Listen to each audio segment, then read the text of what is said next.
Hey, hello. You're stuck in traffic with Wolf Gorla. A couple-minute riff on IT and IT security. Today, looking at expense and depth. Went hiking, went on the Appalachian Trail, and packed for my hiking trip, much like I would for any business trip, by very carefully throwing in everything into the bag at the last minute and running out the door. And so, first night, get up to camp. First night, everything's great. Pulling out my water, sitting in the tent. First night, go to cook dinner, and realize there's no cook stove. Check my pack. I'm a big fan of redundancy. I could prove it. I mean, you want double tubes of toothpaste? No problem. You want floss? I've got 2. Shoelaces? I had 3.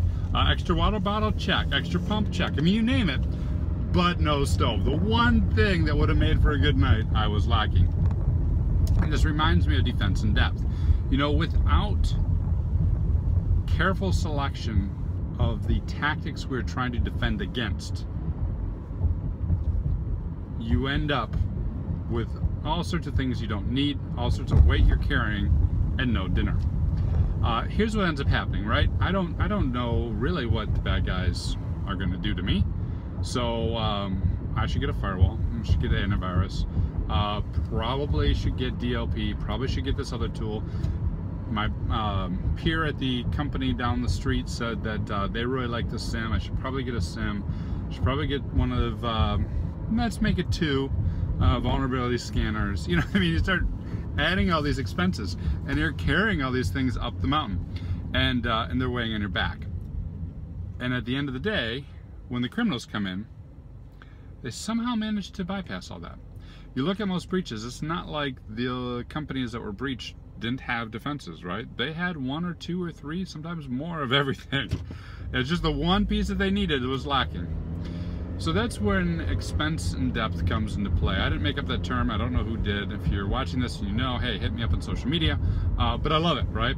The ability to add a whole bunch of deep expenses without necessarily adding to the defense. Good defense and depth is very specific to the type of threats you're facing, very specific to the scenario that you want to prevent, and very specific to the type of tactics that criminals are going to use to obtain their objectives, right? Of course, good threat intel, and I don't mean IP addresses, I mean what are the bad guys doing right now and what do I need to do to stop them? You do that, you end up typically spending less, but it takes more time, it takes more thought, it takes more information, and at the end of the day, it creates a condition where your defenses are truly tuned to what the bad guys are going to try to accomplish, and hopefully you get dinner. So that's my story, and I'm sticking to it. What do you think?